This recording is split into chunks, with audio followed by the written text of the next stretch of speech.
Amados irmãos, vamos ficar em pé, vamos juntos ler um trecho da palavra de Deus, o Salmo 121.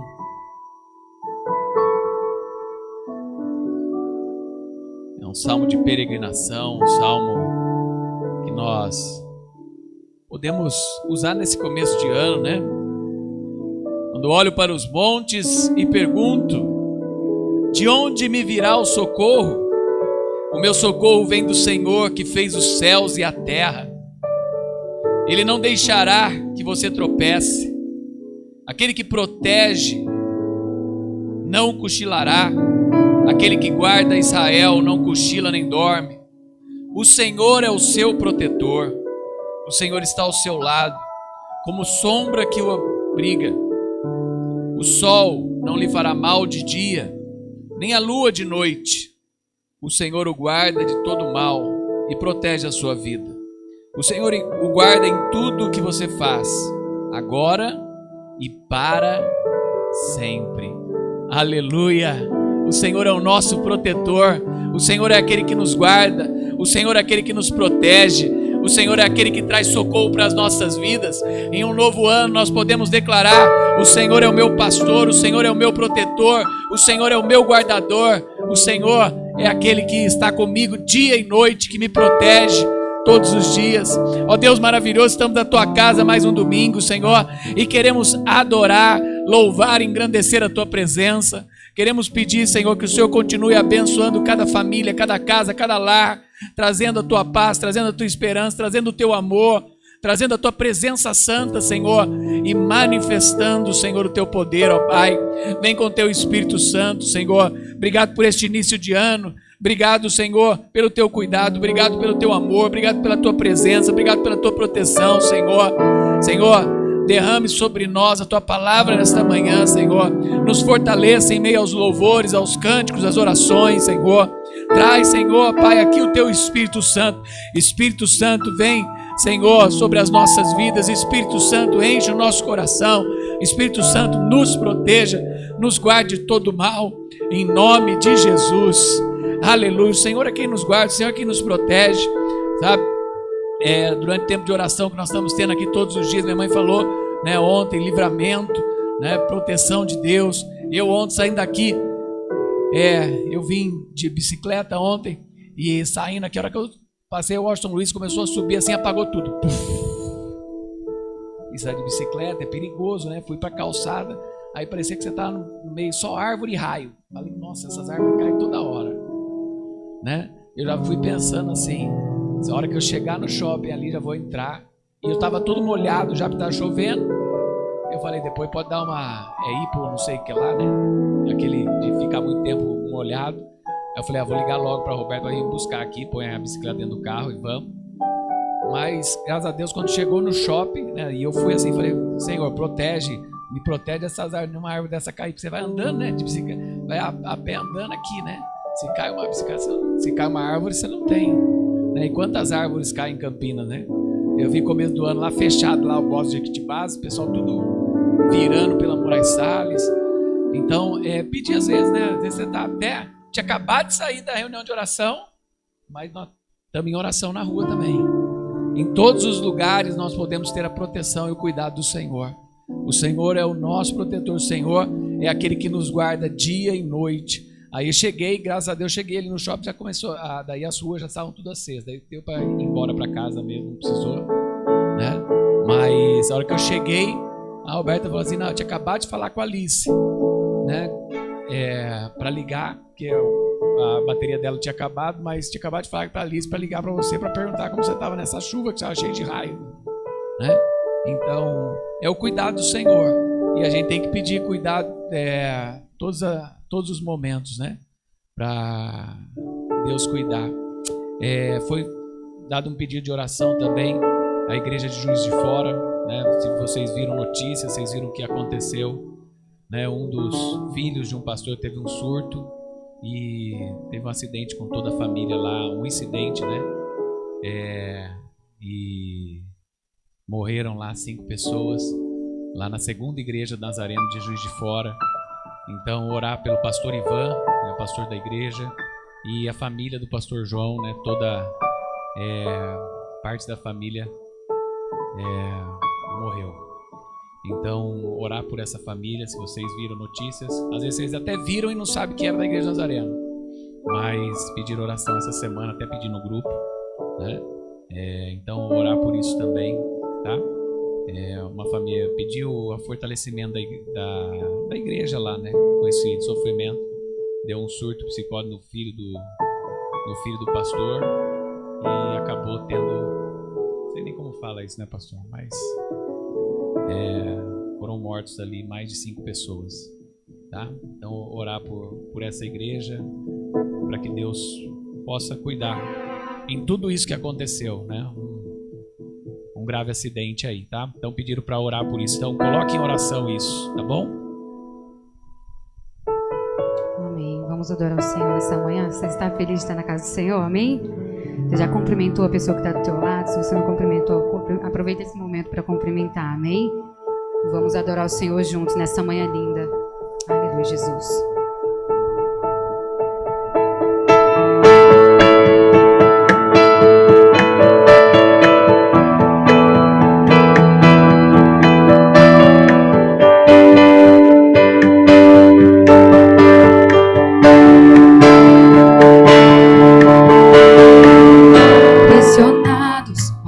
Desanimados, perplexos, mas não desesperados,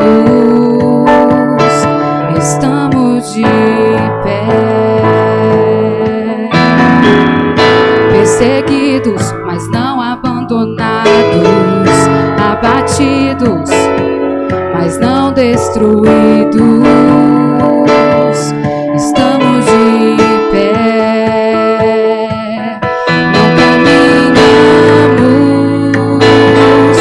Pelo que vemos,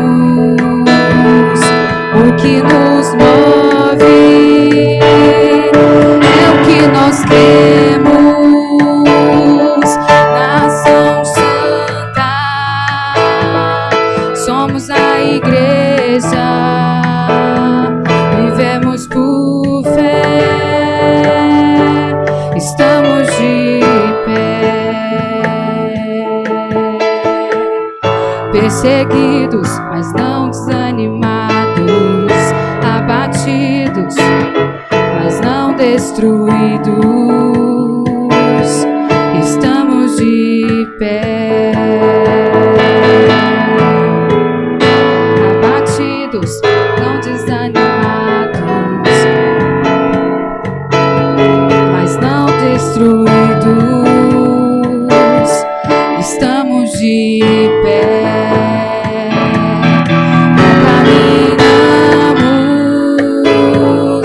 Pelo que vemos, o que nos move é o que nós cremos,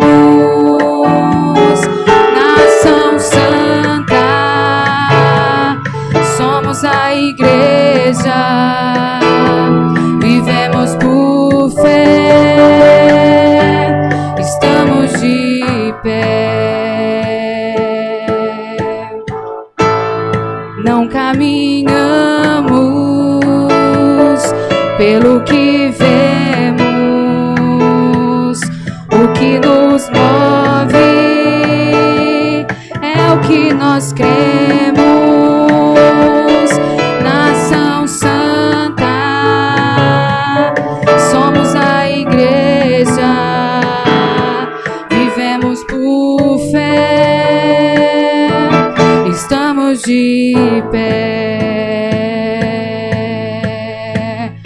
A perseguição não parou a igreja, o Coliseu não parou a igreja, os leões não pararam a igreja do Senhor. O inferno não pode prevalecer, vamos avançar, não vamos parar de crescer. Ninguém pode parar a igreja do Senhor. Perseguição não parou a igreja, o Coliseu não parou a igreja. Ninguém igreja do Senhor. O inferno não pode prevalecer. Vamos avançar, não vamos parar de crescer. Ninguém pode parar a igreja do Senhor.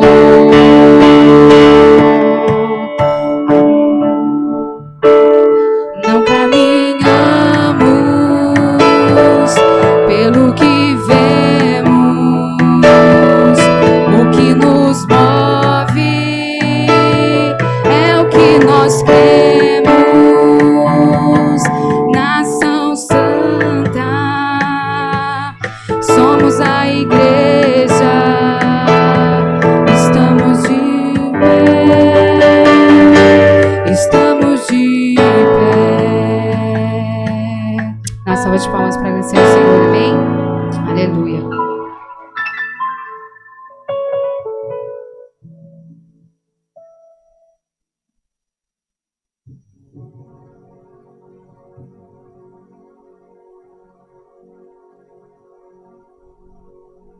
Aleluia, Jesus.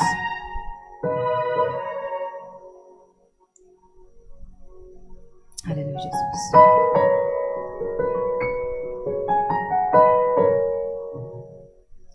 Os reinos se abalam,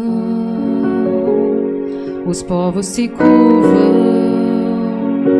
as bocas se abrem, as mãos se levantam para dizer que tu és o rei, para dizer que tu és o Senhor.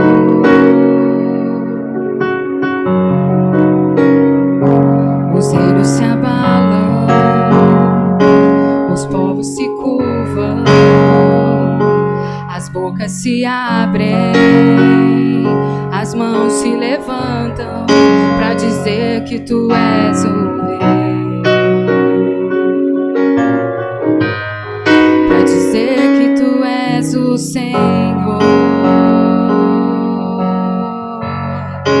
Teu reino é sempre eterno, firmado em misericórdia, justiça e igualdade, bondade e fidelidade.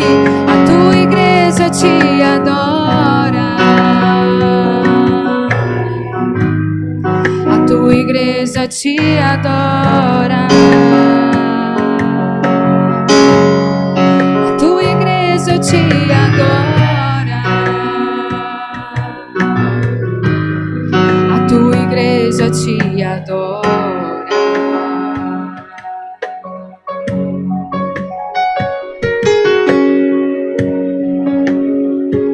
As bocas se abrem, as mãos se levantam para dizer que tu és o rei, para dizer que tu és o Senhor.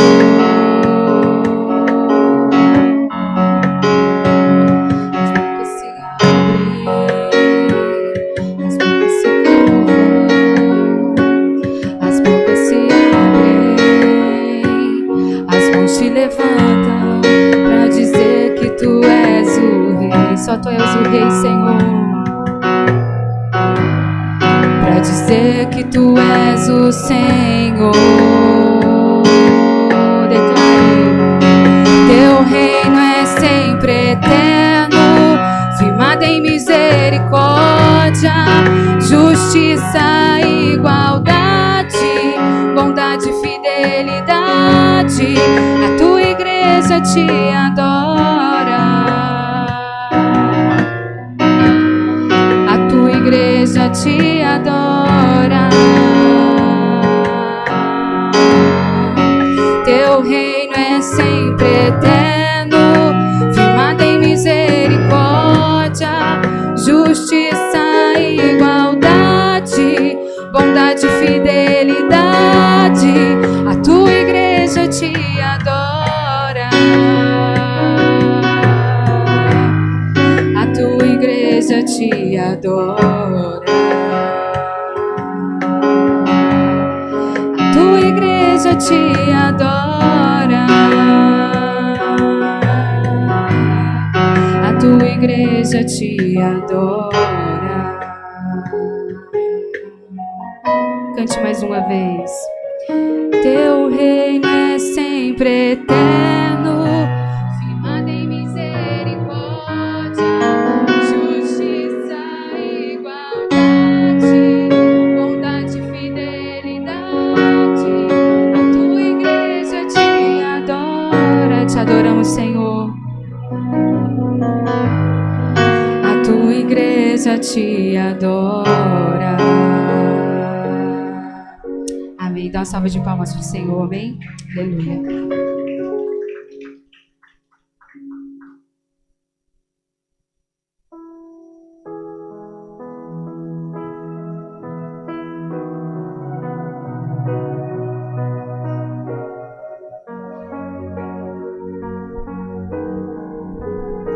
Jesus, nós te agradecemos, Senhor, porque o Senhor é o único caminho, Pai.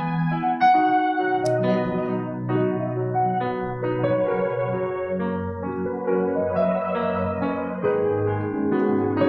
Estás aqui, movendo entre nós. Te adorarei, te adorarei. Estás aqui, mudando destinos. Te adorarei, te adorarei. Estás aqui, operando milagres. Te adorarei, te adorarei. Estás aqui, transformando nossas vidas. Te adorarei, te adorarei. Meu Deus é Deus de milagres, Deus de promessas, caminho no deserto, luz na escuridão. Meu Deus, esse é quem tu és. Meu Deus é Deus de milagres, Deus de promessas, caminho no deserto, luz na escuridão. Meu Deus, esse é quem tu és. Estás aqui, tocando os corações. Te adorarei, te adorarei. Estás aqui, curando multidões. Te adorarei, te adorarei. Estás aqui, restaurando os corações. Te adorarei, te adorarei.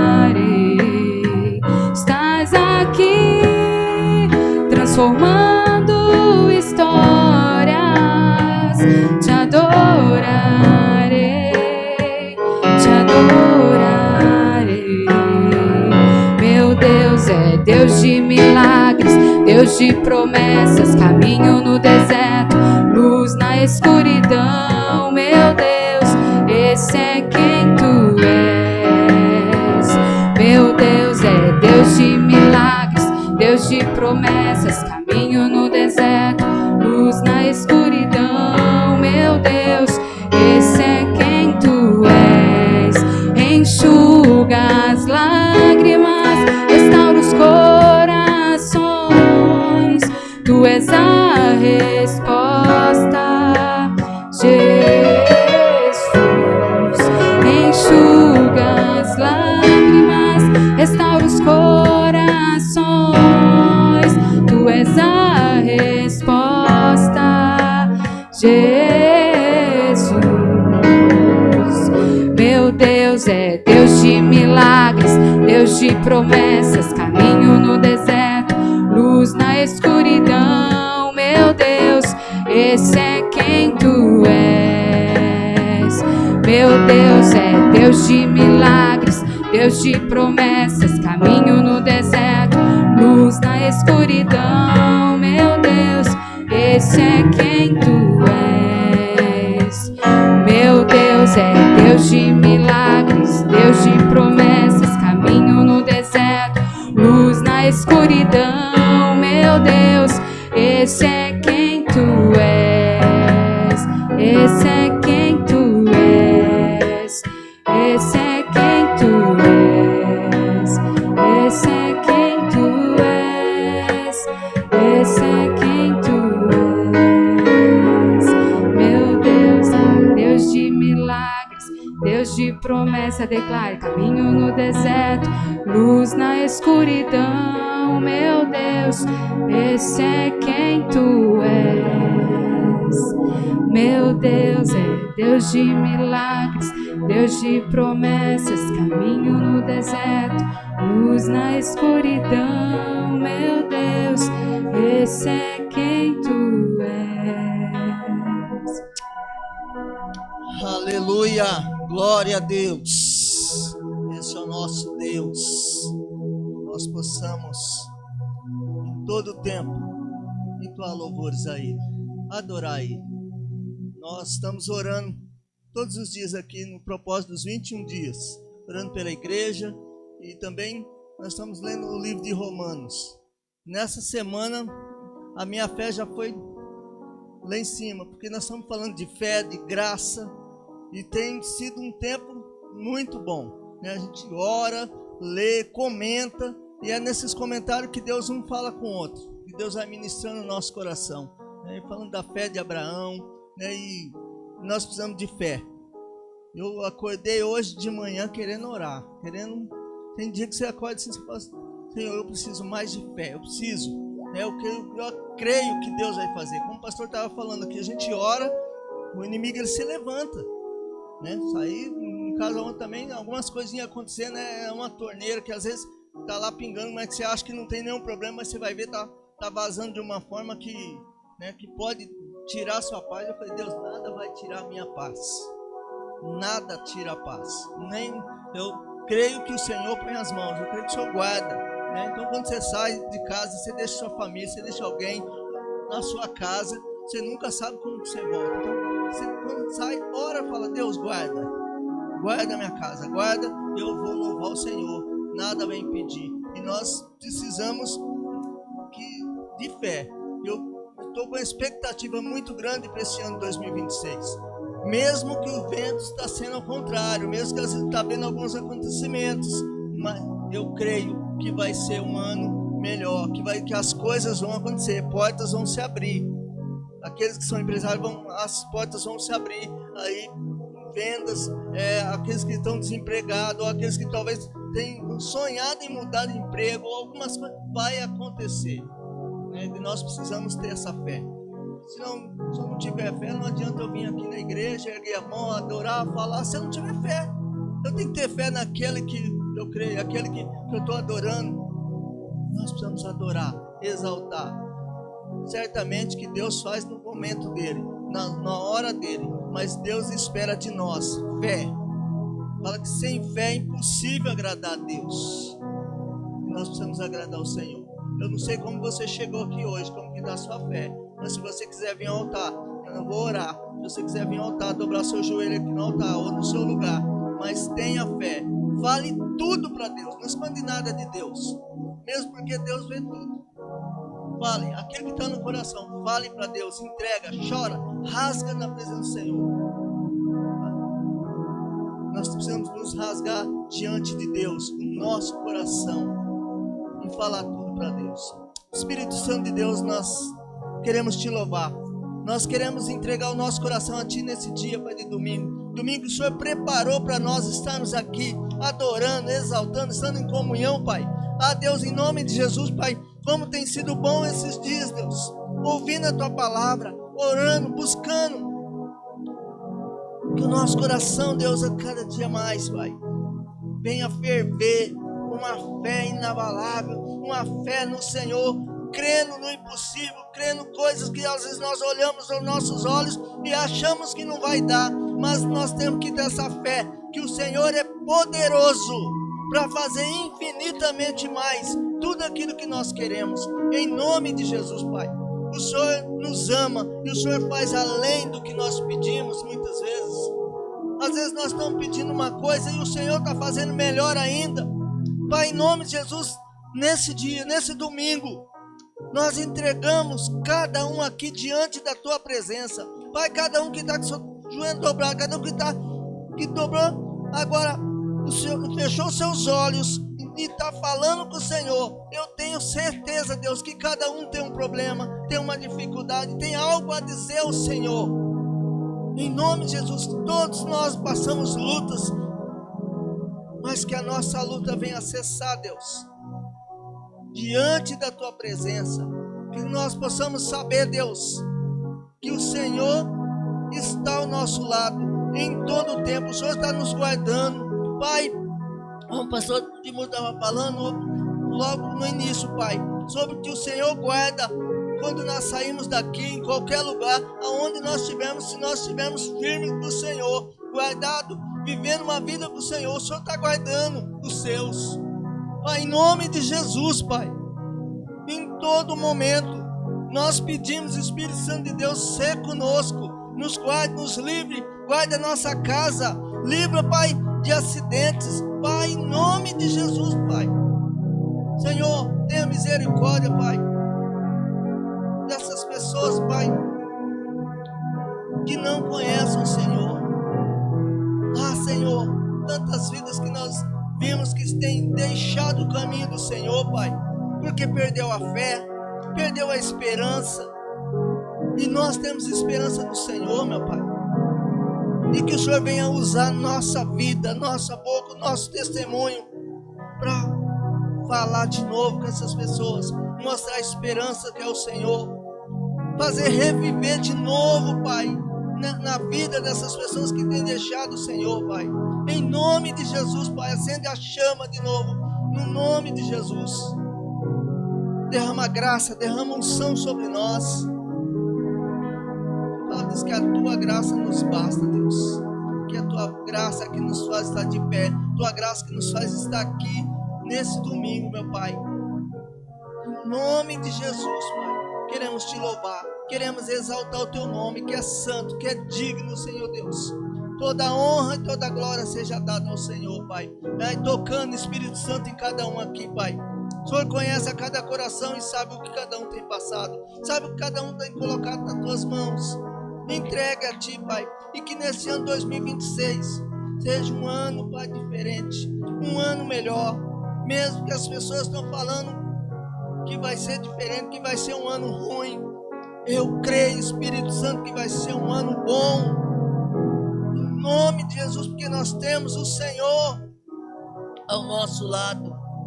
Ajuda-nos, Senhor, a vencer todas as barreiras da nossa vida, vencer as tentações, aquilo que as pessoas nos oferecem dia a dia, as propostas erradas que as pessoas nos oferecem, às vezes por dinheiro.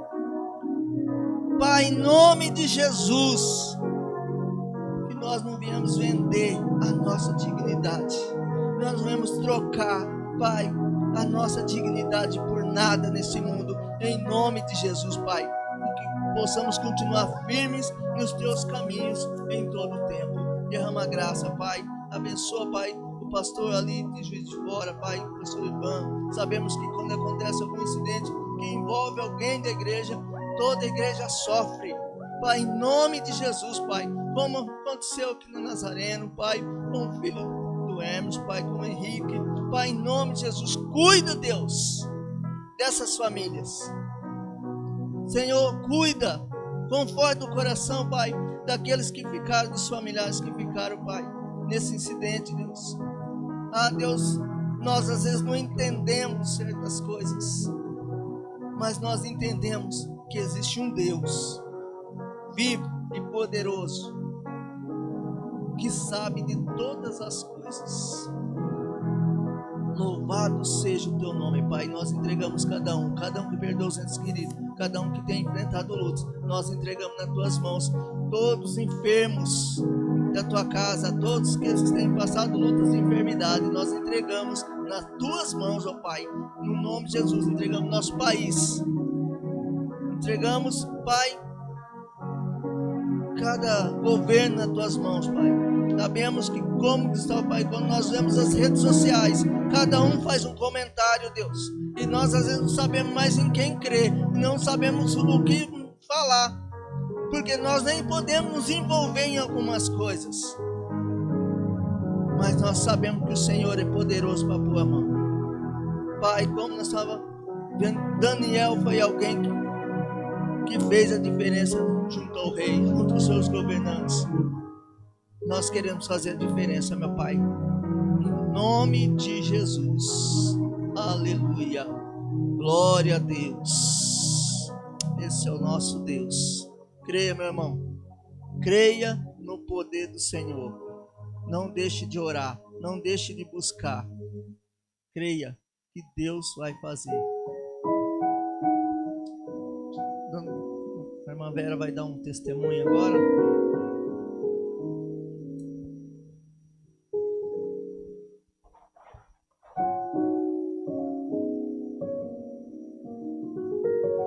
Oi, pessoal, que eu não cumprimentei ainda. Todo mundo sabe que eu não gosto de falar e também não gosto de... Mas desde a hora que eu acordei, 4h30 da manhã, eu só tenho que falar. Eu vou contar algumas coisas. Essa semana fez 3 meses da minha cirurgia no braço. Tá? Esse bicho dói. E dói.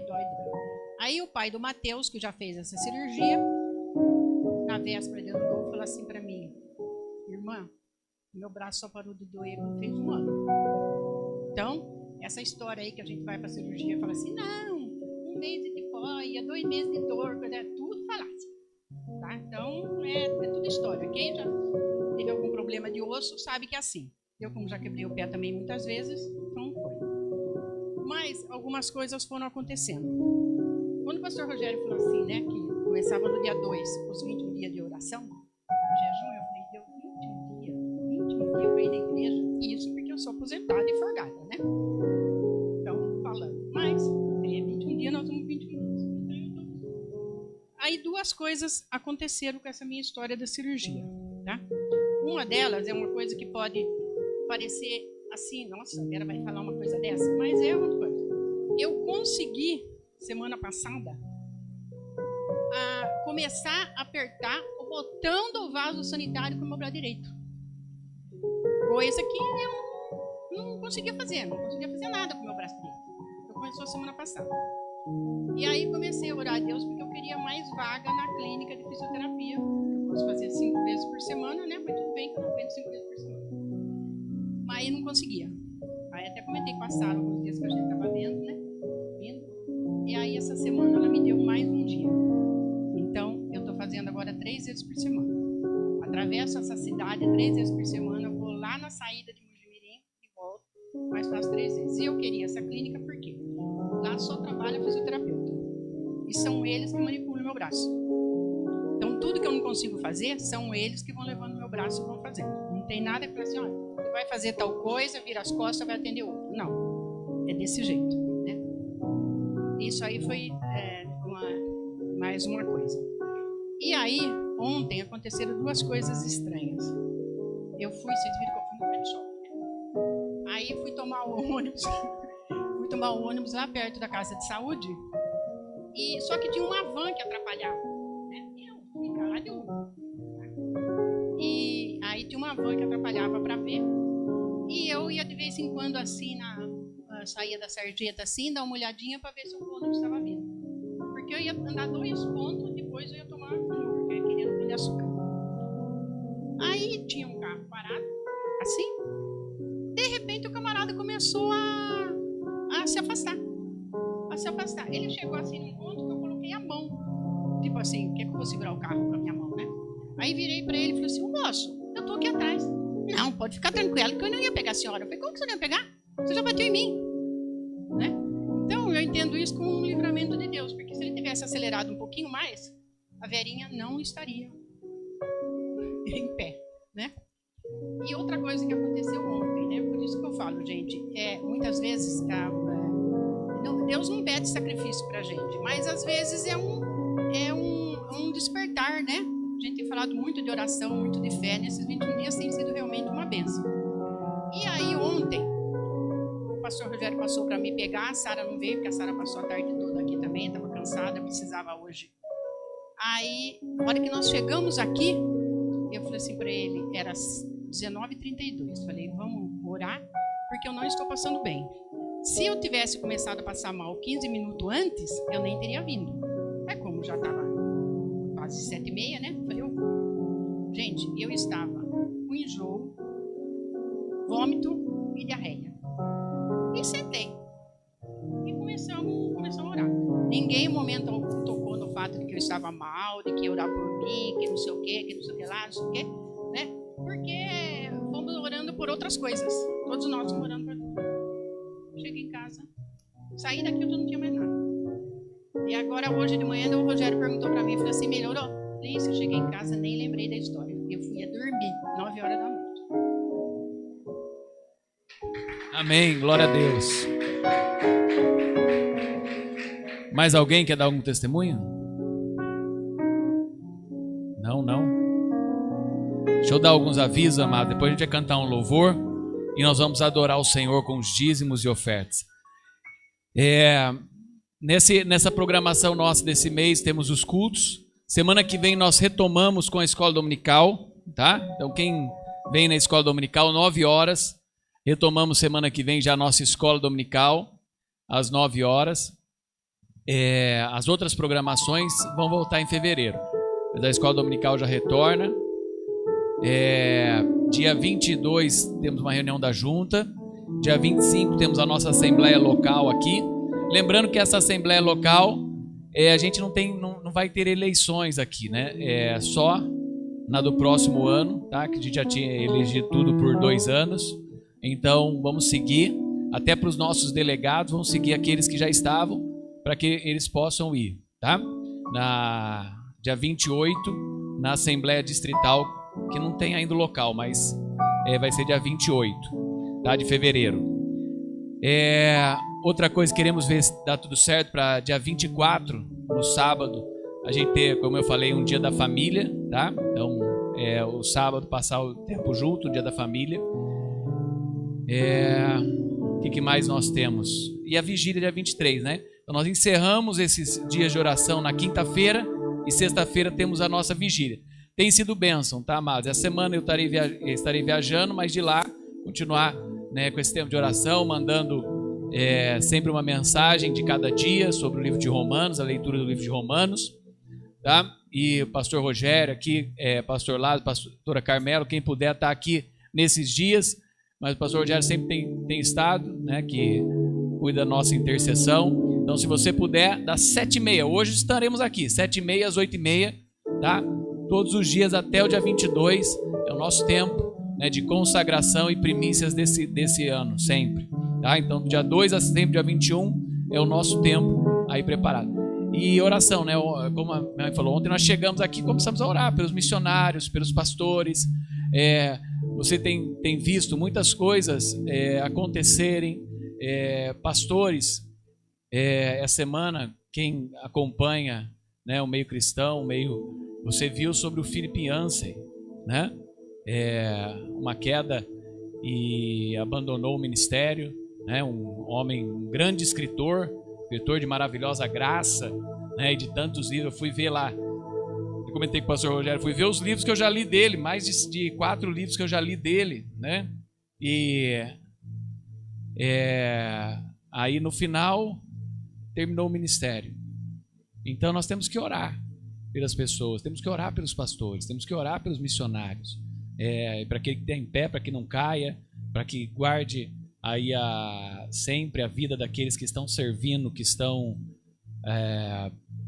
pregando a palavra de Deus, e porque ao mesmo tempo são exemplos para aqueles que são rebanho, né? E ele com um ministério tão abençoado, né? Como nós vimos no nosso tempo, no meu tempo de jovem, né? O grande ícone brasileiro era o Caio Fábio, né?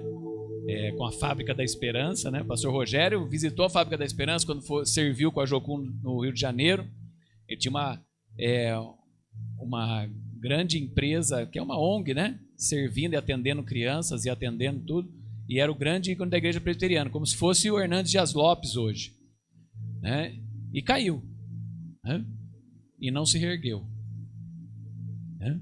E a gente tem que desvirtuou por outras áreas, mas a gente tem que orar para que Deus fortaleça, cuide, guarde a vida de pastores, missionários, aqueles que estão servindo a Deus. O pastor Aguiar sempre falava, né?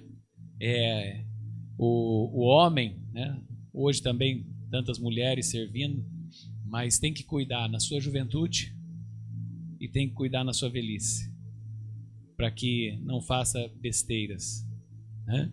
Então ele sempre tem que são momentos difíceis da vida, então tem que cuidar da vida também. Então peço sempre, lembre dos pastores, lembre dos missionários, orem, use esse tempo de oração. A nossa igreja sempre tem feito isso, tempos de oração, tempos de quando a gente faz os 40 dias, quando a gente faz esses 21 dias, quando a gente faz um tempo, use esse tempo. Eu não posso estar todos os dias, pastor, mas o dia que eu puder eu vou estar aqui à noite. A gente sente falta da igreja, passa aqui, 7h30, 8h30, passa aqui, ora. Tem um tempo, dedique esse tempo, faça a leitura do livro de Romanos e busque. A gente faz essa programação, não é só para nós pastores sermos edificados, é para a igreja ser edificada, para a igreja crescer junto, para a igreja usufruir das bênçãos que Deus tem para as nossas vidas, né? Buscando mais a Deus, se apresentando mais à presença de Deus, consagrando o ano para o Senhor. Amém? Amém? Sobre a reforma, pessoal, dia 19 a gente vai fazer a reforma do altar. A gente já recebeu aí, acho que aqui o custo é R$6.000. A gente já recebeu 2 ofertas, né, que dá uns 1.200 para essa obra. Então, quer dizer, 20% a gente já recebeu para começar, mas a gente precisa desse resto para que tem. Então, se você puder, eu posso cooperar, para que a gente faça. A gente vai tentar, eu não conversei ainda, eu não negociei com a pessoa para se pode parcelar ou não, mas eu estou na fé, porque nós temos que fazer isso, depois temos que pôr o ar, tem mais um custo, mas a gente quer fazer, e para que a igreja fique cada vez mais aconchegante e linda para o Senhor, e que possa atender sempre as necessidades, tá? O pastor Lázaro viu aqui no dia de missões, né? E quem estava aqui, o ar ele atende a gente, porque de manhã menos gente, mas à tarde, que o sol da tarde bate aqui, ele não atende. Nós precisamos vai pôr mais um ar aqui, né? E talvez conseguimos depois, mais para frente, fechar aqui. Então, a gente tem que fazer isso aqui. Daqui a pouco vou fazer a renovação do bombeiro, para que a gente possa também já estar aí tudo certo com as coisas. Então, colocar esse ar, colocar essas coisas e vamos partir para outro processo, tá? Então, a gente sempre precisa estar organizando e acertando as coisas. Então, no momento do ofertório, você possa sempre lembrar isso, para que a gente possa ter, e cada vez mais a igreja está atendendo, ficando bonita e linda para o Senhor. Amém? Vamos ficar em pé, vamos cantar mais um louvor, e depois nós vamos adorar o Senhor com os dízimos e ofertas.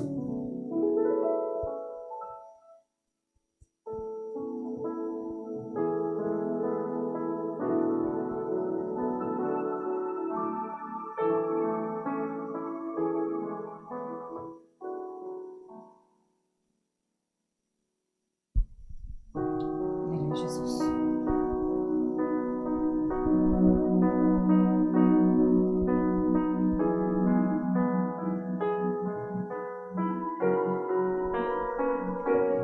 Pai nosso nos céus, santo é o teu nome, teu reino buscamos, sua vontade seja feita na terra como nos céus. Deixa o céu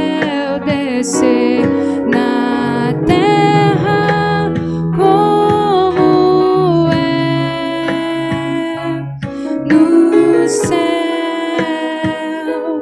deixa o céu descer.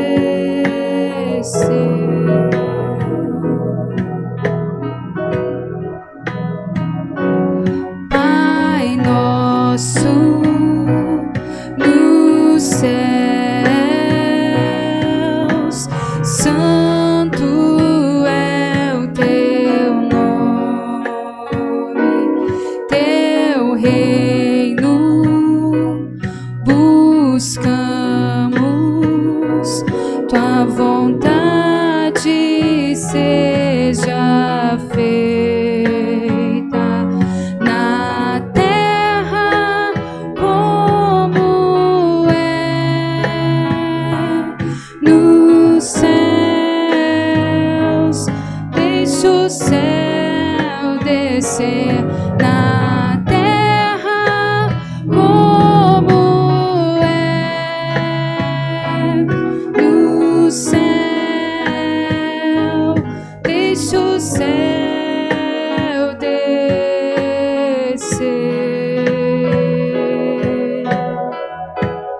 Deixa o céu descer. Deixa o céu descer. Deixa o céu descer. Deixa o céu descer. Deixa o céu descer.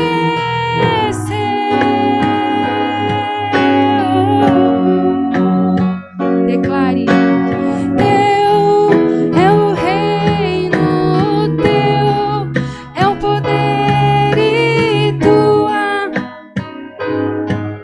pra sempre. Amém. Teu é o reino, teu é o poder e tua é a glória pra sempre. Amém.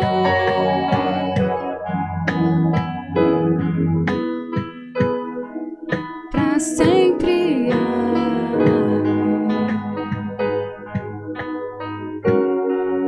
Pra sempre. Amém. Amém. Dá uma salva de palmas pro Senhor. Amém. Aleluia, Jesus.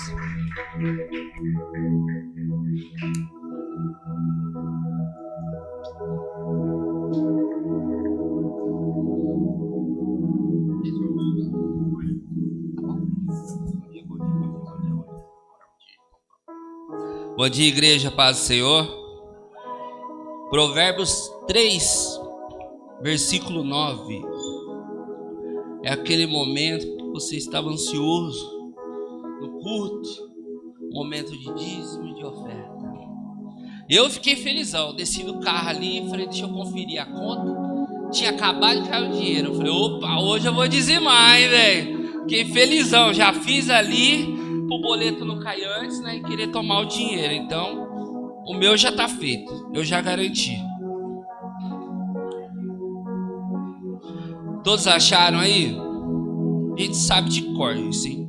Honra o Senhor com os teus bens e com a primeira parte de todos os teus ganhos, e encherão os teus celeiros e transbordarão de vinho os teus lagares. Meus irmãos, é maravilhoso a gente poder participar desse tempo. Esse tempo não é só a gente estar colaborando aqui com a igreja. O pastor já mencionou as necessidades que nós temos aqui, né? Mas nós temos esse tempo confortável, essa cadeira boa, porque alguém ofertou, porque alguém doou, porque alguém dizimou. E nós fazemos isso para a igreja. E automaticamente nós fazemos isso para a nossa comunidade, quando nós ajudamos com a cesta básica, com os projetos e assim por diante. Então nós estamos fazendo parte disso. Quando nós ofertamos, dizimando, nós reconhecemos quem é a nossa fonte. Então quando eu cheguei ali e eu vi que tinha o dinheiro para dizimar nessa manhã, eu fiquei feliz. Falei, obrigado, meu Deus, por mais um domingo entrar na tua casa e poder fazer a minha parte. Então que você possa ter alegria nessa manhã e fazer. A gente está no propósito aí dos 21 dias, né? Eu acho que 2 dias só que eu não pude estar, mas dentro disso, coloque umas metas aí. Põe meta financeira, meta espiritual, meta emocional. O povo tem sofrido aí com o emocional, hein? Então cuida disso também, coloca nesse período todo aí e pegue a sua oferta essa manhã. Vamos orar junto. Se alguém estiver precisando de uma porta de emprego, uma promoção, a hora é agora. Nós vamos orar e o Senhor vai agir em nome de Jesus, amém? Senhor, graças te damos e te louvamos, Pai, por mais uma manhã na tua casa. Agradecemos, Pai, por este tempo de ofertório. Agradecemos por tudo que o Senhor já tem feito na nossa casa, por todos os recursos que o Senhor tem provido, Pai, até aqui. Agradecemos pelo ano passado, que o Senhor fez grandes feitos no nosso meio, Pai, e entregamos esse ano, Senhor, confiando em Ti, Pai, as nossas primícias diante do Senhor, Pai. Pedimos que o Senhor venha abençoar essa casa de oração. Venha dizimar, Pai, cada ofertante, Pai, e cada dizimista fiel da Tua casa. Que o Senhor nunca venha deixar de faltar o alimento, Pai, nunca venha deixar de faltar a paz, nunca venha deixar de faltar a alegria nos lares, Senhor Jesus. Que todo o nosso recurso, Pai, toda oferta, todo dízimo que é trazido aqui para a Tua casa, que seja revertido para investimento da Tua obra, Pai, investimento no Teu reino, investimento na Tua casa, Senhor. Nos ajuda, Pai, a ser bons mordomos na Tua casa, Senhor. Nos desperta, Senhor, Pai, o interesse por missões, Pai, para ajudar nossos irmãos no campo missionário, Senhor Jesus. Pai, te pedimos, Pai, que o Senhor venha sustentar essa casa, Pai. Aquele, Pai, que precisa de uma porta de emprego, Pai, ou uma promoção, nós clamamos a Ti nessa manhã e cremos no Teu poder, Senhor Jesus. Que o Senhor venha promover tudo conforme a Tua vontade. Traz em nós, Pai, um coração de administração, Pai. Nos bloqueia, Senhor, Pai, quando nós não devemos gastar à toa, Senhor Jesus. Nos dá administração financeira, Pai. Nos ensina, Pai, a usar o recurso que o Senhor confia a nós, Pai. Graças te damos e te louvamos em nome de Jesus, Senhor. Amém.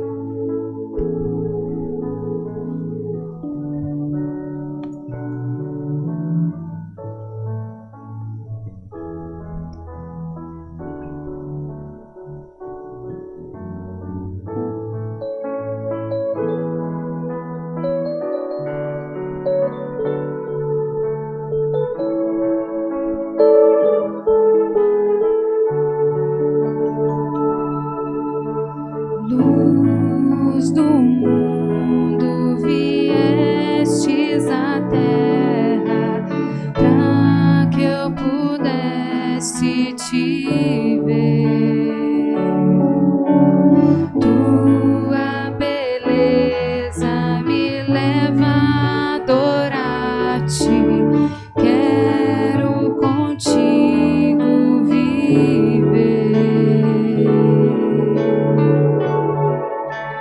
Vim para adorar-te, vim para prostrar-me, vim para dizer que és meu Deus. És totalmente amável, totalmente digno, tão maravilhoso para mim.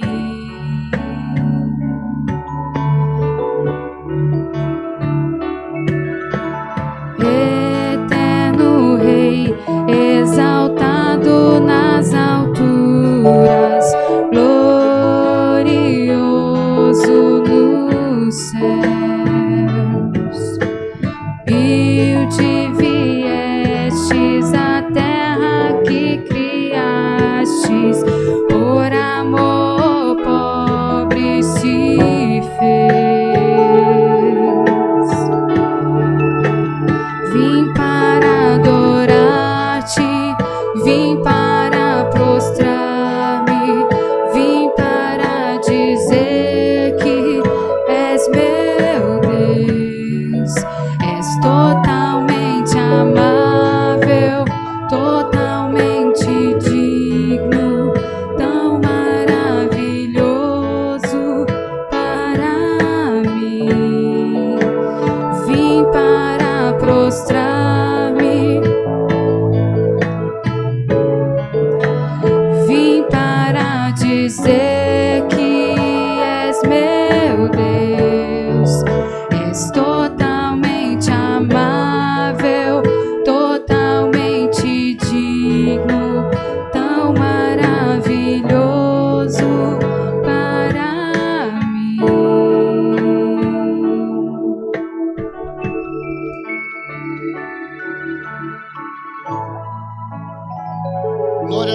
pode aplaudir o Senhor? Aleluia.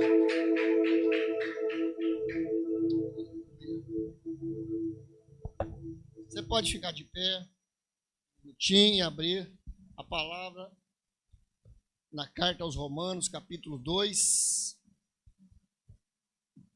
Quero agradecer mais uma vez, pastor Edmur, por essa oportunidade. É sempre uma oportunidade, uma responsabilidade, né, irmãos? Falar de Cristo, às vezes, no seu ambiente de trabalho, às vezes com alguém na rua, falar de Cristo, até mesmo gravar um vídeo, colocar nas redes sociais, não tem o peso da responsabilidade de você subir essa plataforma e fazer uso de um púlpito. Muita gente não sabe como isso pesa. Sempre que o pastor Edmur me dá essa oportunidade, coloca lá a data, eu já entro num estado de tensão. Não porque não saiba, não porque não tenha competências ou capacidade, graças a Deus, mas é porque a gente fica muito preocupado. Transmitir a palavra do Senhor é algo muito sério. E a gente sempre tem que fazer na maior reverência possível. A carta aos Romanos, então, eu creio que foi feito o desafio aqui para a igreja, né, esse mês. Estou no desafio, li os 6 primeiros capítulos, mas o que me chamou a atenção enquanto eu lia e meditava foi o capítulo 2, e nós vamos ler até o verso 24. O título aqui para mim aparece: os gentios e os judeus igualmente culpados, o juízo de Deus. Ele diz assim na minha versão: portanto, és indesculpável, ó homem, quando julgas quem quer que sejas, porque no que julgas a outro, a ti mesmo te condenas, pois praticas as próprias coisas que condenas. Bem sabemos que o juízo de Deus é segundo a verdade contra os que praticam tais coisas. Tu, ó homem, que condenas os que praticam tais coisas e fazem as mesmas, pensas que te livrarás do juízo de Deus? Ou desprezas a riqueza da sua bondade e tolerância e longanimidade, ignorando que a bondade de Deus é que te conduz ao arrependimento? Vamos ler esse versículo junto? Se a sua versão for diferente, não tem problema, a gente vai ficar meio confuso, mas o importante é que o sentido geral é o mesmo, tá? Só o versículo 4. Ou desprezas a riqueza da sua bondade, tolerância, longanimidade, ignorando que a bondade de Deus é que conduz ao arrependimento. Mas segundo a dureza e coração impenitente, tu acumulas contra ti mesmo ira para o dia da ira e da revelação do justo juízo de Deus, que retribuirá a cada um segundo o seu procedimento, a vida eterna aos que, perseverando em fazer o bem, procuram glória, honra e incorruptibilidade. Mas ira e indignação aos facciosos, que desobedecem à verdade e obedecem à injustiça. Tribulação e angústia virão sobre a alma de qualquer homem que faz o mal, ao judeu primeiro e também ao grego. Glória, porém, e honra e paz a todo aquele que pratica o bem, ao judeu primeiro e também ao grego, porque para com Deus não há acepção de pessoas. Assim, pois, todos os que pecaram sem lei, também sem lei perecerão, e todos que com lei pecaram, mediante a lei serão julgados. Porque os simples ouvidores da lei não são justos diante de Deus, mas os que praticam a lei hão de ser justificados. Quando, pois, os gentios que não têm lei procedem por natureza de conformidade com a lei, não tendo eles lei, servem eles de lei para si mesmos. Esses mostram a norma da lei gravada no seu coração, testemunhando-lhes também a consciência e os seus pensamentos, mutuamente acusando ou defendendo-se. No dia em que Deus, por meio de Cristo Jesus, julgar os segredos dos homens, de conformidade com o meu evangelho. Se, porém, tu, que tens por sobrenome judeu, e repousas na lei, e te glorias em Deus, que conheces a sua vontade e aprova as coisas excelentes, sendo instruído na lei, que está persuadido de que és guia de cegos, luz dos que se encontram em trevas, instrutor de ignorantes, mestre de crianças, tendo na lei a forma de sabedoria e de verdade, tu, pois, que ensinas a outro,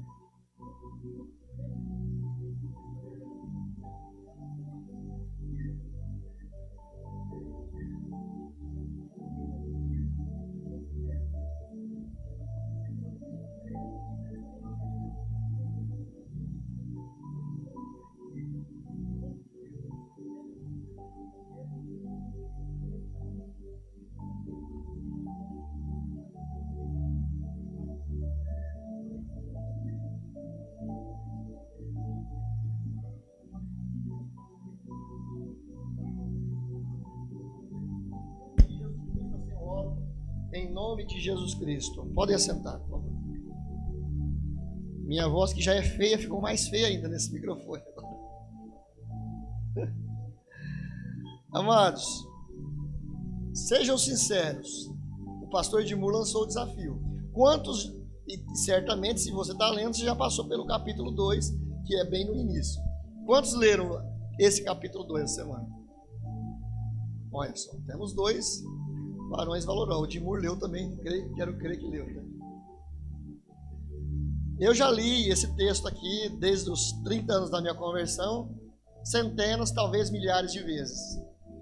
Romanos não é para amadores. Romanos não é um texto fácil de você ler. Não é um texto fácil de você entender. Às vezes você precisa ler 1, precisa ler 2, precisa ler 3, 10, 100 vezes e às vezes procurar ajuda também, né?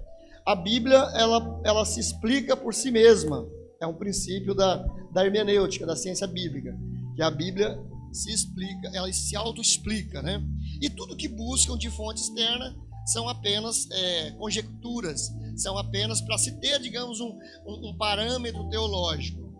A essência da Bíblia está na própria Bíblia, né? Então, amados, nessa conversa que eu tive com Deus e com o apóstolo Paulo, nessa semana, especificamente no capítulo 2, né, eu dei um tema aqui para essa pregação, o tema é: o radar da graça, ninguém está fora do alcance de Deus, através do radar da graça, né? Então eu quis trazer aqui para os irmãos, primeiramente, porque muitas vezes se lê, né, nas igrejas, Romanos, se lê as cartas, 1ª e 2ª Coríntios, Tessalonicenses, Colossenses, se lê as cartas pastorais. Muito se fala do texto, do contexto, mas pouco se fala de quem escreveu e por que escreveu. E eu gostaria um pouquinho de fazer uma introdução, gastar aqui alguns minutinhos com vocês, né? Então, quem foi Saulo ou Paulo de Tarso, né? E eu tive encontro com Paulo ao ler e reler novamente esse texto aqui, né? Paulo nasceu na cidade de Tarso, que era uma província romana da região da Cilícia, uma cidade helenista, universitária e racional. Então, ali foi o ambiente onde Paulo não era judeu do círculo de Jerusalém, ele era um judeu, mas um judeu romano, judeu por consanguinidade, de filiação judaica, mas ao mesmo tempo cidadão romano, tá? A cidade de Tarso era uma das principais províncias do Império Romano, né? Era uma cidade universitária, intelectual, e ali corria muito o pensamento helenista, que era o pensamento grego da época. Por isso, inclusive, que muitas pessoas, né, de fora do círculo cristão acusam Paulo de ser um helenista, de Paulo se valer das filosofias gregas em muitos pontos aqui da teologia paulina. Porque Paulo cresceu nesse círculo, era o mundo da época, era um mundo onde as ideias predominantes eram as ideias debatidas, né, nos círculos daquela época, as ideias helenistas. Paulo cresceu então nesse ambiente, ali as primeiras instruções dele em Tarso foi naquelas escolas. Paulo era alguém habilidoso, já no seu discurso, na sua oratória, na sua retórica. Quando ele foi para Jerusalém para estudar com um dos melhores rabinos da época, que era Gamaliel, o doutor da lei, que ele vai citar lá em Filipenses, se eu não me engano, 3, que ele fala: crescer aos pés de Gamaliel, doutor da lei, ele foi estudar com o melhor mestre para aprender as leis, para aprender a Torá. Então Paulo, esse é o ambiente que Paulo cresceu, né? Paulo era um cara, digamos, consideramos aqui uma pessoa inteligente, uma pessoa que cresceu numa cidade como se fosse Campinas hoje, uma cidade que tem todos os recursos, né? Onde nós temos um altíssimo nível de pessoas que têm curso superior, pessoas, se não intelectuais, pelo menos intelectualizadas. Esse era o ambiente de Paulo. E quando ele vai para Jerusalém, Paulo já é alguém eloquente, já é alguém que tem conhecimento de retórica. E a retórica era importante na arte da comunicação, na arte da fala grega da época. Ele tinha os títulos de cidadão romano. Esse título provavelmente foi um título herdado de família. Tá? Ou você nascia cidadão romano e não tinha como, você era de Tarso. Tarso era uma colônia romana, mas ele não era descendente direto de romanos, ele tinha um título. Como é que você adquiriu o título? Ou comprando o título, ou provavelmente alguém agraciado pelo Império Romano, porque prestou um serviço para Roma, um serviço talvez dos seus pais, um serviço militar. Por isso Paulo era romano, e você vai ver em algumas cartas ele falando: eu sou cidadão romano. Tem gente que compra o título, eu não comprei título. Ele estudou com o mestre Gamaliel, doutor da lei judaica. Gamaliel era uma pessoa equilibrada. Ele é um fariseu, mas era um fariseu equilibrado. Nós vamos ver depois, lá no final, quando o próprio Gamaliel dá um parecer a respeito da igreja de Cristo, da igreja cristã.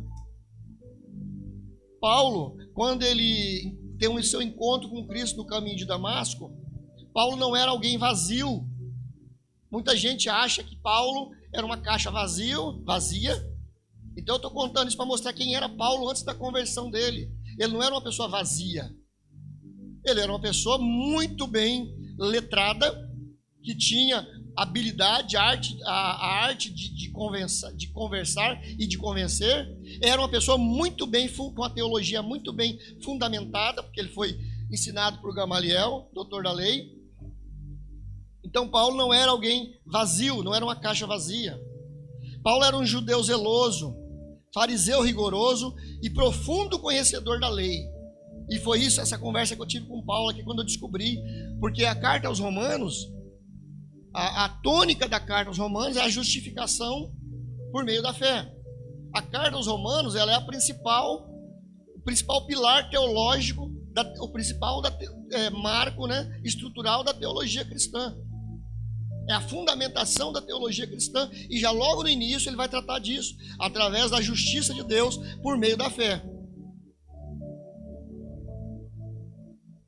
Paulo amava intensamente o Deus de Israel. Ele era alguém que amava. E tudo que ele fazia, mesmo na sua vida pregressa ao cristianismo, ele fazia por amor, por devoção, por uma fé incondicional. Paulo era alguém profundo.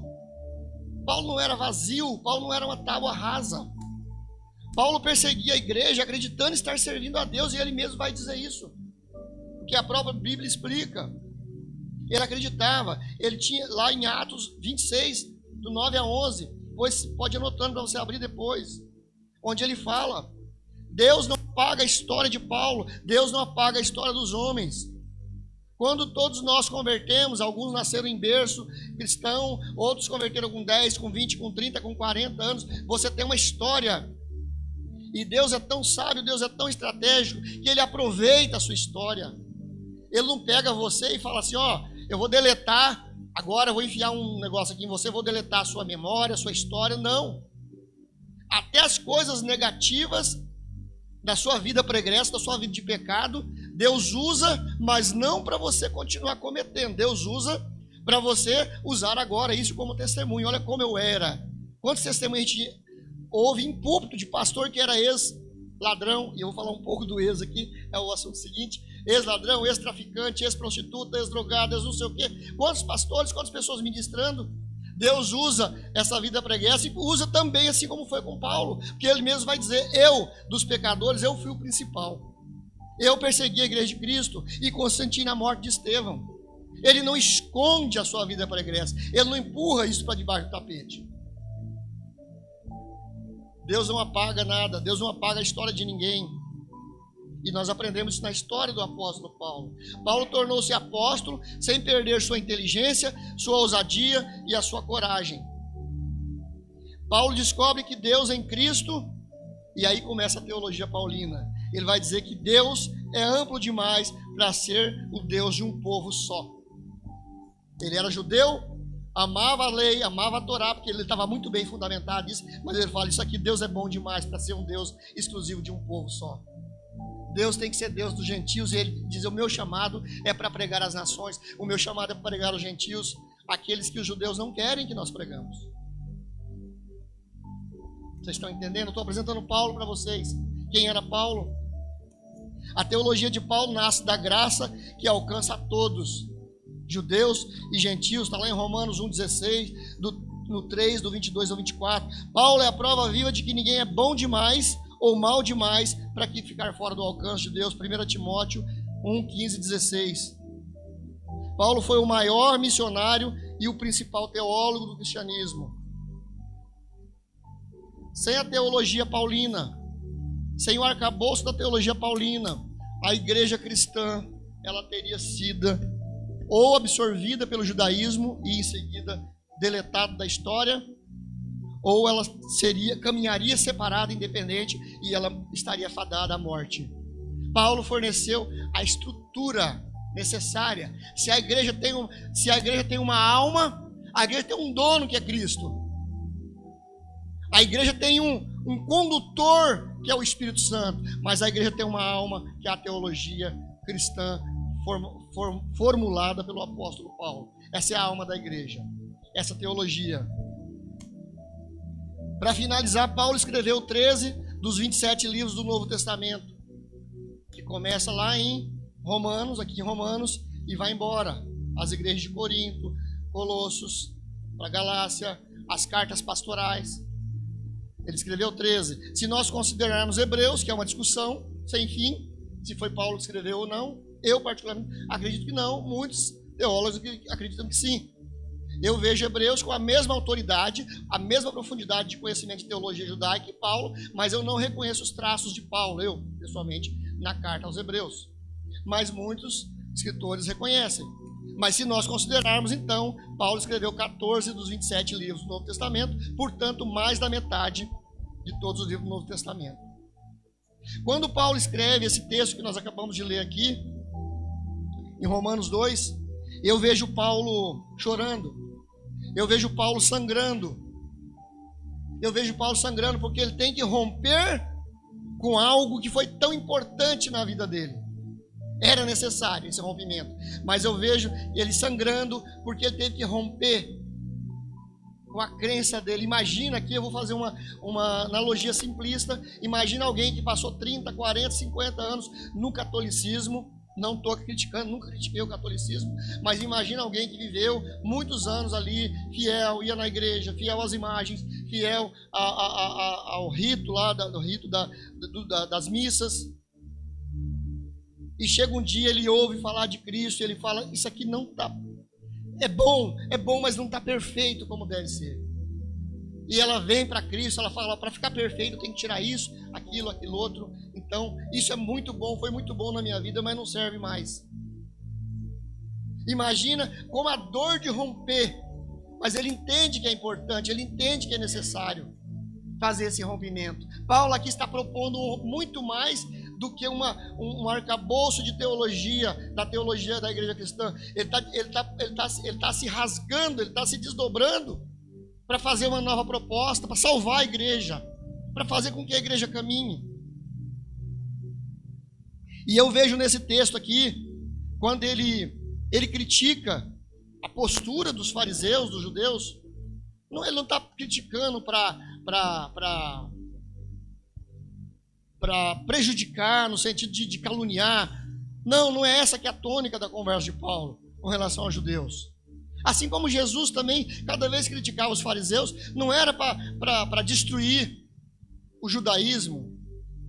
Não era para dizer, olha, o que vocês fazem é excelente, mas tem alguma coisa errada no que vocês estão fazendo. Precisa melhorar, precisa mudar isso aí, precisa transformar isso. E eu vejo Paulo aqui chorando, se contorcendo de dor. E ele mesmo vai dizer isso lá em Romanos 9. Ele vai dizer isso. Ele fala assim: eu queria, né, por amor de vocês, que eu sou o sangue de vocês, eu queria ser anátema para ficar junto de vocês.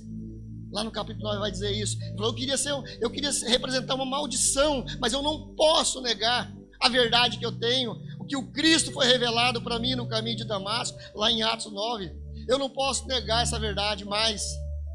Olha a situação dele, o dualismo dele, o sofrimento de Paulo diante disso. Isso foi bom, isso é bom, mas não é mais, porque não é mais perfeito. E eu prefiro ficar com o que é perfeito.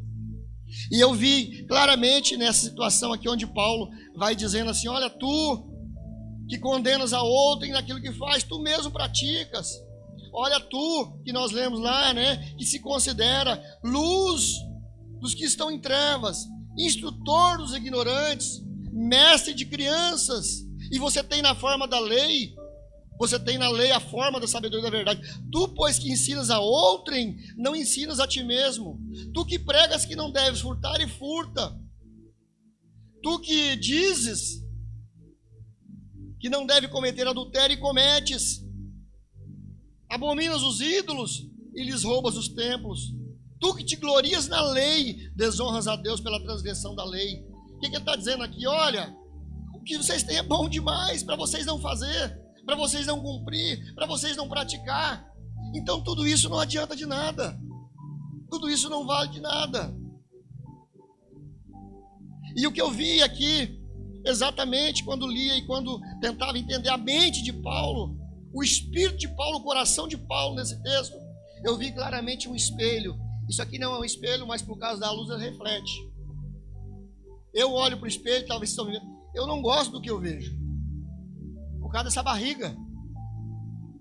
Eu estou gordinho, estou incomodado, mas ainda não sei exatamente como que eu vou fazer para resolver isso. Então fofocando aí, ó. Academia faz bem, né? Vai correr em volta da lagoa, né, miserável? Pois é. Nem fala, pastor. Tem gente que não sabe, então mantém em segredo. Então a melhor analogia que eu vejo é a analogia do espelho. Paulo afirma que o problema não é a lei, mas é o uso que eles estavam fazendo dela, o mau uso. E vai soar em coro sempre tudo aquilo que Jesus disse nos evangelhos. Aí em Romanos, lá no 2:21, ele vai dizer assim: tu, pois, que ensinas a outro, não ensinas a ti mesmo. Você que é mestre de crianças, doutor da lei, e não sei das quantas lá mais, que é isso, que é aquilo, que é aquilo outro, você não ensina a si mesmo, você não aprendeu a lição. O espelho não mente. A consciência interpreta. O espelho é o mesmo. O reflexo é o mesmo. O objeto é o mesmo. Mas a leitura é diferente. Eu posso pegar alguém que é mais gordo que eu. Eu sou meio gordo. Mas pode pegar alguém que é mais gordo que eu e olhar aqui e vir aqui e não ter coragem de dizer que está gordo. Não, eu estou bem, eu estou em forma. Estou forte. Essa é a situação do espelho. O espelho é o que é. Nós é que fazemos o uso errado do espelho, porque o espelho nos confronta. Diante do ser humano, diante do espelho, o ser humano pode ter dois tipos de reações: negar e lutar incansavelmente nessa negação, ou encarar a realidade dos fatos com humildade e resignação e aceitar as transformações necessárias diante de um ideal. E o que Paulo estava fazendo aqui agora, diante da igreja de Roma, através desse texto, através dessa carta, o que Paulo estava fazendo? Paulo estava sendo um espelho. O que Jesus fez muitas vezes diante dos judeus e dos fariseus e dos principais religiosos da sua época. Paulo estava sendo um espelho. Lembra da Branca de Neve, da madrasta da Branca de Neve?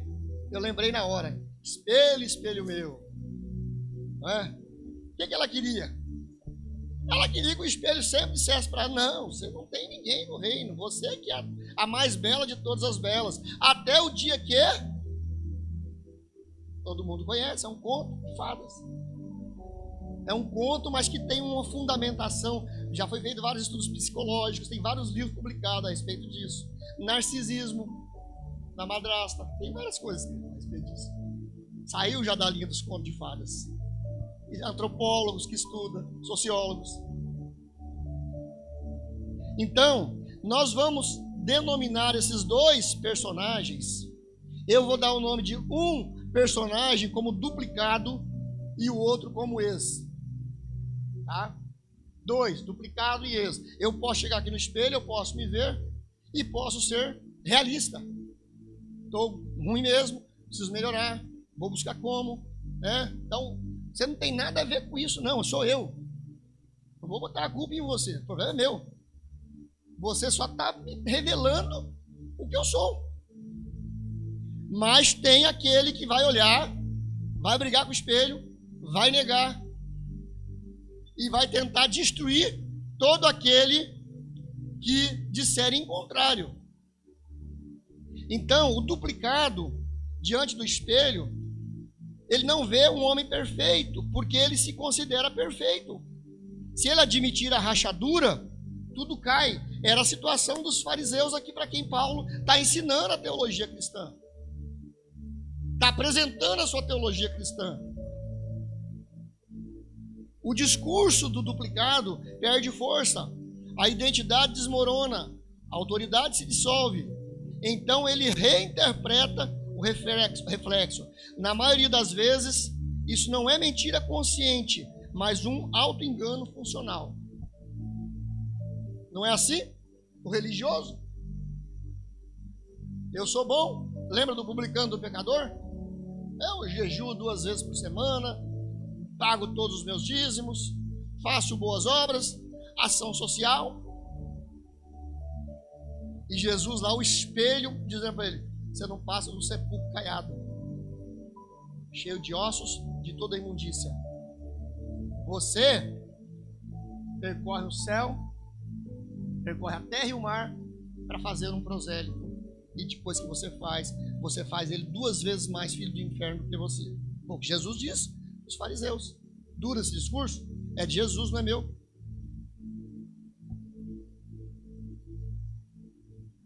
Então o duplicado, ele é um manipulador, ele é um narcisista.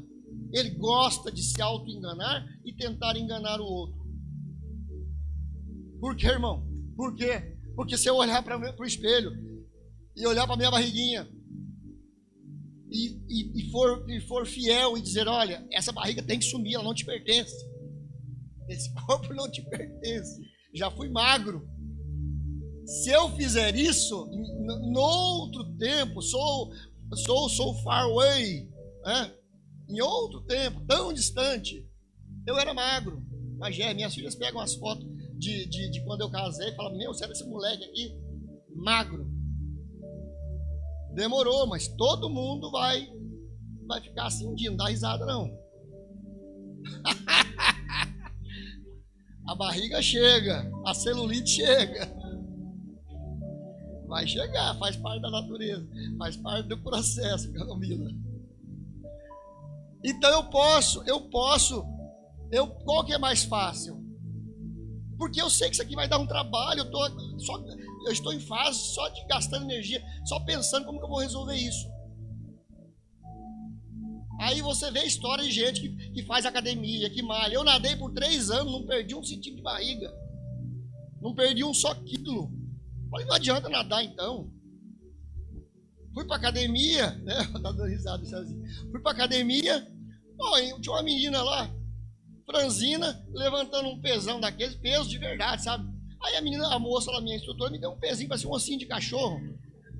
Eu comecei a passar vergonha, olhei para um lado, olhei para o outro, falei, não vou fazer esse papel aqui, esse de ridículo aqui. Vou ficar levantando esse pezinho de cachorro aqui. Mas tem que começar pelo pequenininho, né? Eu fui 3 vezes, só falei, não, vou pensar em alguma outra coisa. Tá muito ruim isso aqui. Por quê? Porque eu sei que é complicado, o negócio é complicado. Então tem gente que acha mais fácil se sabotar, acha mais fácil se enganar. O espelho não tem culpa, gente. Não adianta você quebrar o espelho. A balança não tem culpa, não adianta você brigar com a balança. Vou jogar essa balança fora. Pode jogar. Não vai mudar a realidade. Não vai mudar a realidade. Parece que nós gostamos de viver né, de fantasia, de engano, se auto-sabotando.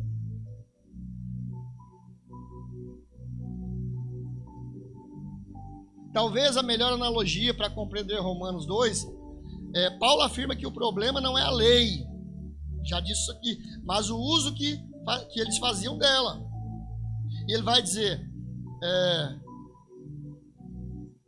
duplicar, não, eu já estou lendo a mesma coisa que eu já li, peraí. E aí, essa é a figura do duplicado. E a figura do ex? O que eu resolvi chamar de ex?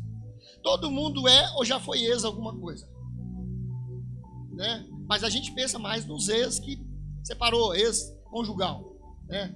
Ou ex ou a ex. Mas todo mundo é ou já foi, né? O ex casado ou casada, o ex torcedor do time tal, o ex empregado, o ex patrão, o ex homossexual, né? Todo mundo é ou já foi ex alguma coisa. Todo mundo é. Mas o que eu descobri é que o ex, ele é mais sincero. O ex, alguma coisa, ele é mais autêntico. Vamos chegar lá. O ex não vê alguém quebrado porque gosta da dor. Ele vê porque já perdeu o direito de fingir. Irmão, vocês já viram? Cadê o Edmur? Não está aqui. Vocês já viram esse corintiano? Hã? Eu conheci um.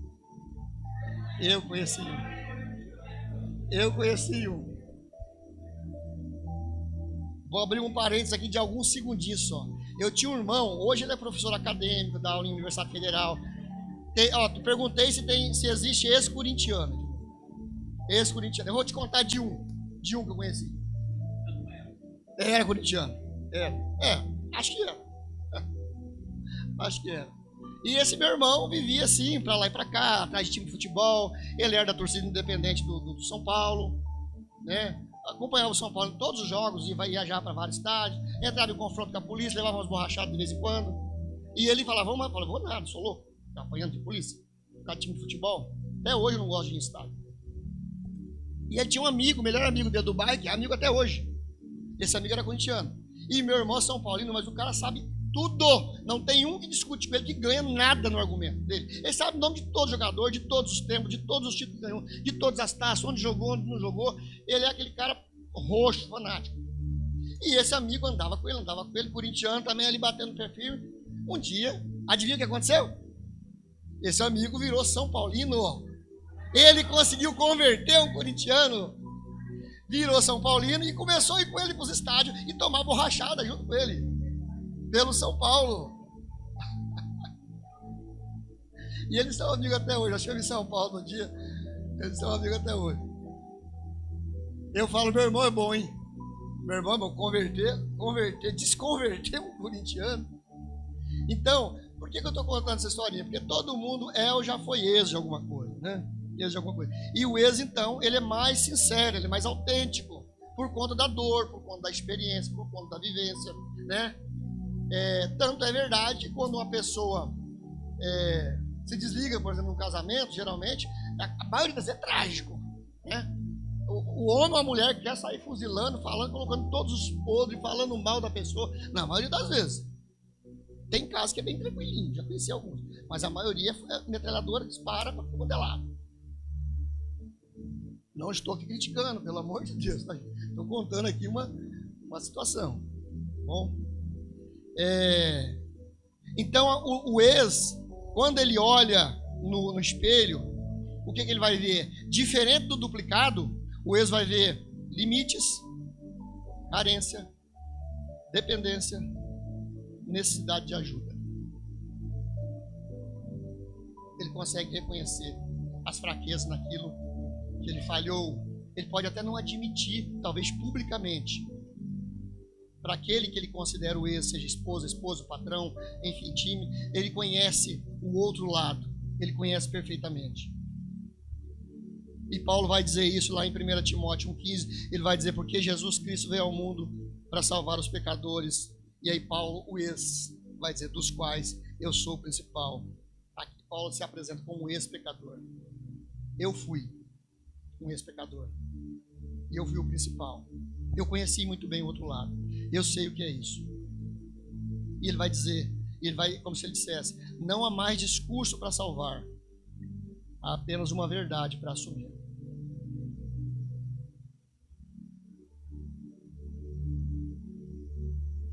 A diferença entre esses dois homens não é moral. A diferença é ontológica. O duplicado vive no nível da imagem. O ex vive no nível do ser. Quanta gente hoje vivendo de imagem? O digital, as redes sociais, é o mundo da imagem. O que conta é a imagem. Não o que eu sou, mas o que eu pareço, ou o que eu quero parecer ser diante do outro. As pessoas não querem mais ser a si mesmo. As pessoas hoje têm uma crise de identidade, de ser eu, ser o que eu sou. Talvez muitas pessoas não viriam pregar aqui e iriam usar a metáfora, que é a analogia do espelho, para dizer eu estou gordo. Mas não tem problema, porque todo mundo está vendo que eu estou gordo. Não há problema nenhum nisso. E se vocês riram, é porque já pensaram nisso. Eu estou gordo. Muita gente riu aqui. No entanto, eu não me importo com isso. Eu não me importo.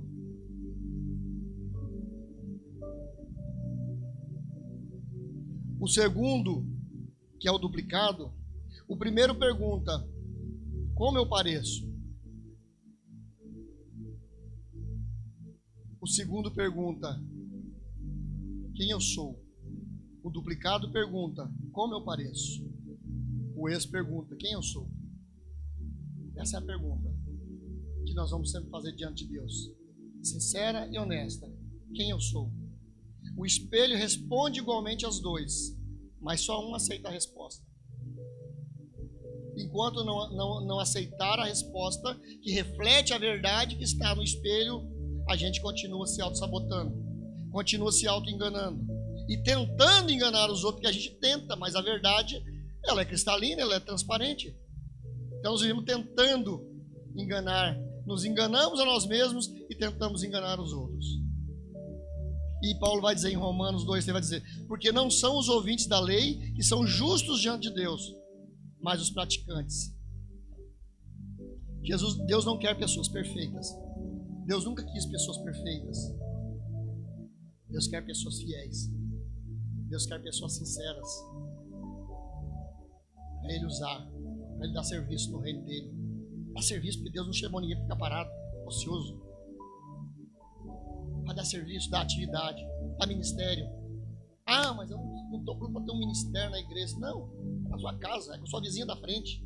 É no ponto que você toma ônibus, é no mercado onde você compra, no varejão onde você compra verdura.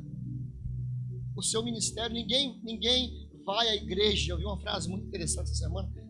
Ninguém vai à igreja, porque nós somos a igreja.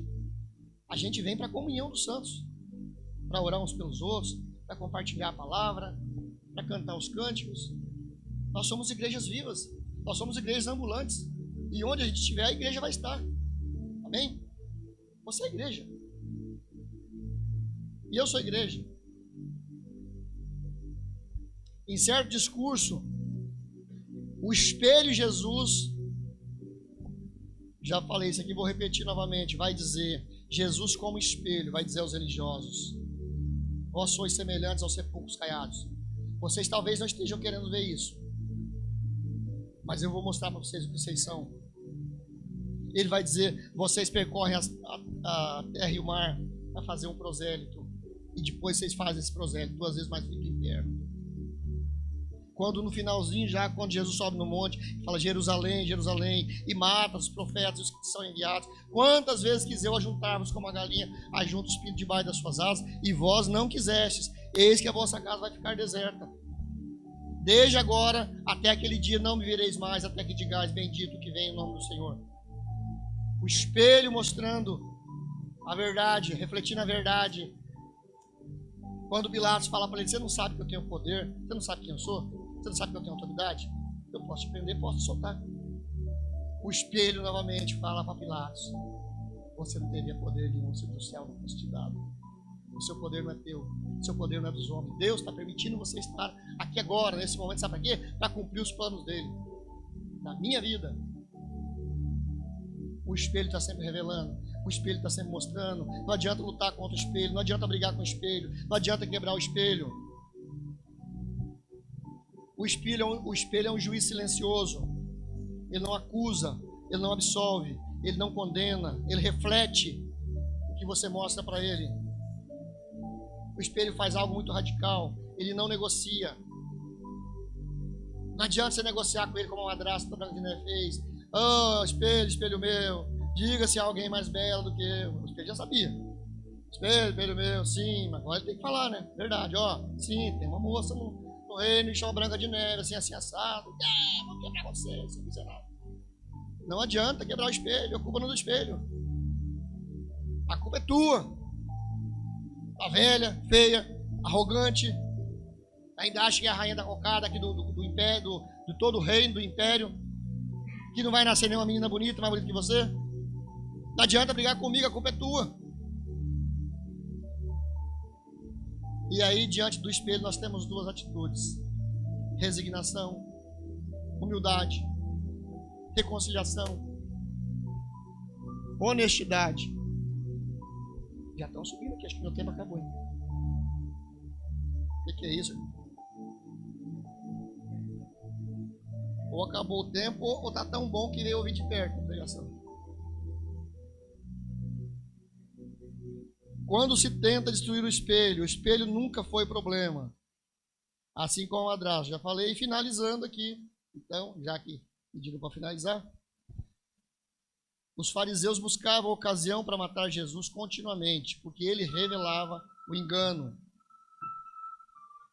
Aqui nesse texto que nós lemos, Romanos 2, dessa proposta teológica para os judeus, o espelho, Paulo está dizendo, está mostrando o erro deles. O erro de vocês é esse aqui, ó. Vocês se consideram luz para se encontram em trevas, mas vocês não são. Vocês se consideram instrutor de ignorantes, mas vocês não são. Vocês se consideram mestre de crianças, mas não são. É o espelho dizendo. Romanos 2 não foi escrito para condenar, mas para convidar. É um convite à verdade. E a verdade do Evangelho é esta: a graça não destrói o espelho, ela nos dá coragem para olhar para ele e aprender. O radar da graça continua vivo. Vamos ficar de pé. E a boa notícia é simples e poderosa: ninguém está fora do alcance de Deus. Nós vamos quebrar o espelho ou vamos olhar para ele e nos confrontar diante da realidade, diante da verdade? Cada um reflita consigo mesmo. O que fazer diante da verdade? A verdade muitas vezes é inconveniente. A verdade muitas vezes incomoda. Porque ela mostra às vezes algo que não queremos ver. Ou que já vimos, mas fingimos que não vemos. Que o Espírito Santo nos ajude. Nos dê sabedoria. Nos dê direcionamento diante dessa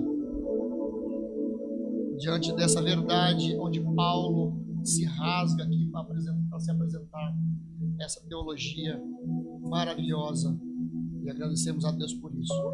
Vamos orar. Senhor Deus e Pai, obrigado mais uma vez, que a Tua palavra, Senhor, que é um espelho, como o Senhor Jesus foi nos dias do seu ministério terreno, como o apóstolo Paulo foi nos seus dias do seu ministério terreno,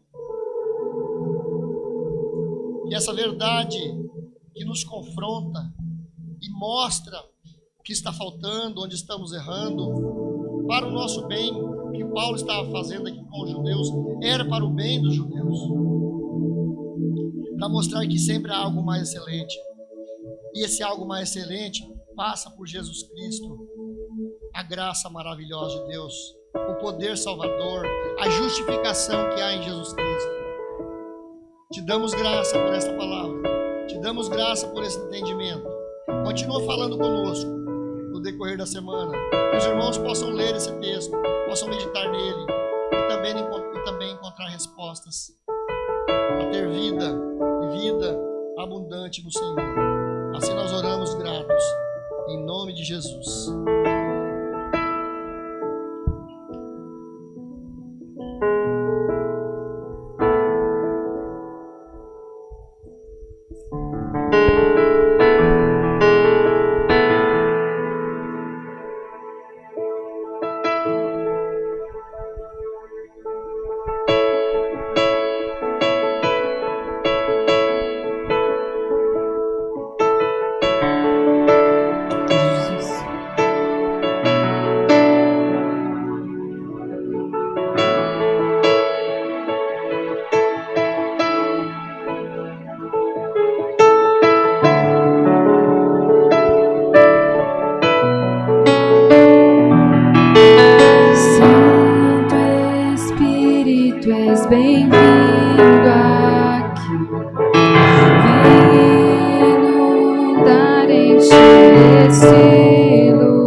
Glória a Deus, aleluia. Você foi abençoada? Amém. Deus é um Deus que encontra o pecador e enche do teu espírito, enche da tua graça. Para isso precisamos cada vez mais nos consagrarmos e pedirmos a Deus para que não caiamos no erro, como o apóstolo Paulo aí fala, ensinando, e transgredindo, mas que nós possamos ter uma vida santa, semelhante a Jesus, fazendo discípulos. Acho que foi o começo dessa semana que eu coloquei, que a nossa grande missão é fazer discípulos. Como o pastor Lázaro falou, eu posso fazer esse discípulo na quitanda, no ponto de ônibus, na padaria, no meu trabalho. A nossa grande missão é fazer discípulos.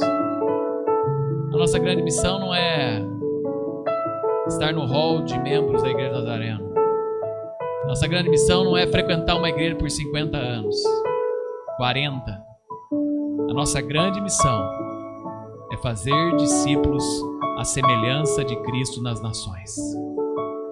É ter discípulos, é influenciar, é com que pessoas encontrem a Cristo através da nossa vida. E a gente não chega e largue ela, mas acompanhe, viva, dê o exemplo e caminhe junto, para que ela logo esteja fazendo o mesmo com outros. Faça discípulos à semelhança de Cristo nas nações. Essa é a nossa missão. Senhor Deus maravilhoso, Pai, obrigado por estarmos aqui na Tua casa. Obrigado por podermos congregar juntos. Obrigado, Senhor, por que o Senhor, Pai, transforma as nossas vidas através da Tua palavra, dos louvores, de cada momento deste culto, Senhor. Que nós saiamos daqui, Pai, que neste ano nós saiamos sempre da Tua casa, cheios da Tua palavra, transformados e confrontados a mudar algo na nossa vida, Senhor. A sermos diferentes do que nós éramos ontem, Senhor. Porque a Tua palavra alcançou o nosso coração. Em nome de Jesus. Que o Senhor te abençoe e te guarde. Que o Senhor faça resplandecer o teu rosto sobre ti e te dê a paz. Que a graça do Filho de Deus, as doces consolações do Espírito Santo e o amor de Deus Pai esteja hoje e para sempre sobre a sua vida. Em nome de Jesus. Amém. Deus te abençoe. Semana de vitórias em nome de Jesus.